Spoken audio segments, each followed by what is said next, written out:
Like, most people don't think their number goes down when they're holding dollars, but once you understand the inflation rate, you realize your purchasing power is going down if you're not keeping up with the cost of capital. And so your wealth is being destroyed. There are a lot of ways to view Bitcoin, right? You can view Bitcoin as digital property, digital money, or digital energy, and if you characterize it as digital property, it's like I bought a $500 billion block of property in cyberspace.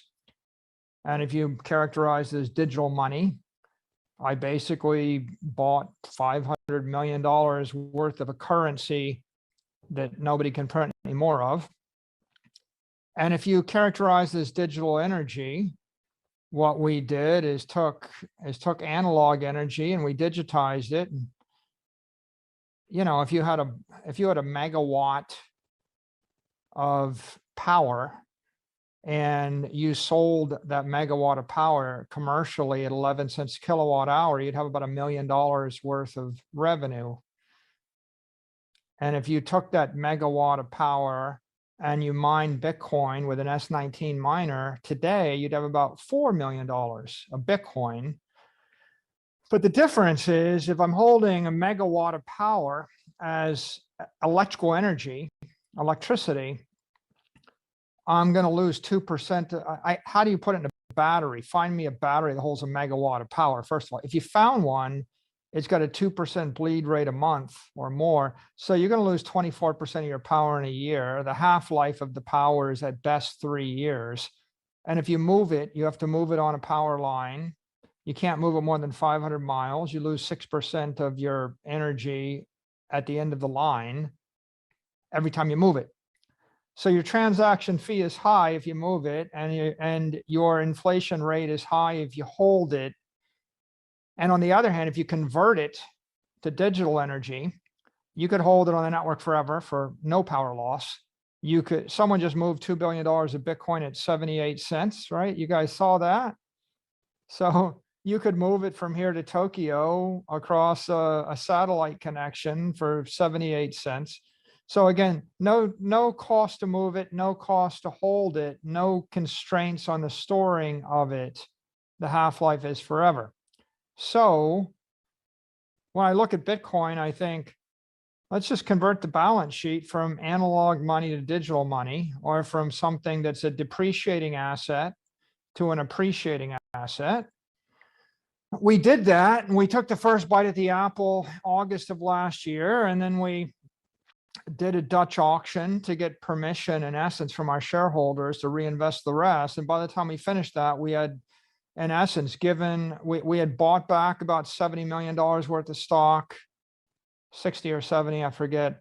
And we had invested $425 million in Bitcoin. Obviously, Bitcoin did what it's supposed to do, which is appreciated. And from that point, our stock started appreciating, Bitcoin started appreciating, and we had the ability to raise more money through business operations. We generated cash flow. We sold equity, we sold debt, we sold convertible debt, and we continue to build to our Bitcoin position because what we realized is we can and we should have two strategies. One strategy is run the software business, and the other strategy is run a property business. We're in essence running a cyber development company, or a cyber REIT, if you want. Like, if I tell you there's 21 million blocks in cyberspace and each one's a Bitcoin, and the world's going to consist of 21 million blocks, and you showed up there 200 years before everybody else showed up, you would think, I'm just going to start buying city blocks in cyberspace as fast as I can. So we bought ourselves some, and then we realized that there are more to be bought. And so we kept buying. So where do we end up with today? Or where are we? Today, let's contrast this. A year ago, we were a $500 million business growing 0% a year with 500 million in a balance sheet and crumbling cash and credit. That's where we were a year ago. And the company was valued at about $1 billion. maybe 1 times revenue for the enterprise software business, and then the cash and credit is worth 1. That's where we were a year ago. Today, we're a $500 million software business growing about 10% a year. So we got some growth out of it. We got more notoriety, better for employee morale, better for product awareness. So we got a bit of a boost. And we're a $5 billion property business, Bitcoin business, growing 100% a year or more. So we've got a high growth business, digital energy or digital property, and we've got a low growth business, enterprise software, and they're both linked. And they both benefit from each other in different ways. So why did we do it? Well, first we did it defensively. And then we were opportunistic, right? Stage 1 is defensive. I don't want to lose my money.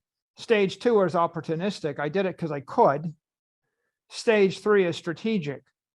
This is a pretty good idea to buy up all of Cyber Manhattan before everybody else moves here. And if Bitcoin is appreciating 100% a year, and if I can borrow money at 5% or 1% or 6%, then my arbitrage is going to be 100%, 95%, whatever the number is, right? We can debate. I think Bitcoin went up 130% on average for a decade, and it's up faster this year. So you plug in the number you think it'll be, but let's say we think it's going to go up 110% for the near future. If I can borrow money at 5%, then I'm going to get 105% arbitrage. Why wouldn't you? Like, most people don't think their number goes down when they're holding dollars, but once you understand the inflation rate, you realize your purchasing power is going down if you're not keeping up with the cost of capital. And so your wealth is being destroyed. So first, I just wanted the number not to go down. I wanted to preserve wealth. And then we realized that it was a high quality property. I think the epiphany comes when you realize that it's the dominant digital property network, and digital property is better than physical property in every way conceivable. So if I theoretically designed digital property, I want to store $1 billion. I want to hold it in the palm of my hand, move it at the speed of light, vibrate it 1 million times a second. I want it to last forever. I want immortal, indestructible, infinite, all-powerful, programmable energy. Right? Matter is energy. Energy is matter. I can convert energy. I could take $1 billion and turn it into a building.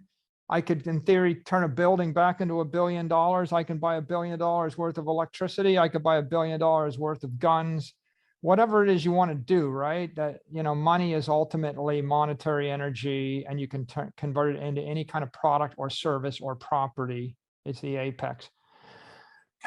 Once you realize that Bitcoin is digital property or digital money or digital energy, all of these things, then it becomes clear that everything else you could possibly own is inferior to that, right?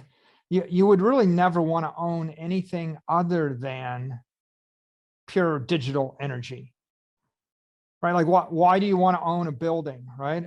The only reason you want to own a building is you're going to freeze to death if you didn't have something to come in from the cold too, right? Like, you would own a building to live in because otherwise you're going to freeze to death. Okay, that's a good reason. But with all your discretionary energy beyond that, if you chose to own a 50-story skyscraper in Manhattan, is that as good as digital? No, because the mayor of Manhattan can seize your building by eminent domain. If you're thinking you're going to rent the building out, the politician can tell you that you're not allowed to evict any of your tenants, even though they don't pay you, right? So the property in the physical realm can be impaired by any political jurisdiction, anyone with jurisdiction over the property. And that means the neighborhood review board, right? The neighborhood building committee can tell you you can't put an awning in front of your building. the mayor, the governor, every regulator, OSHA, you know, environmental review boards, the Congress, the Senate, the White House. Everybody in that physical domain can impair the value of your property. So not only that, it's going to be impaired. The second is it's going to be taxed, right? Because when they decide to tax your building, you can't move your building.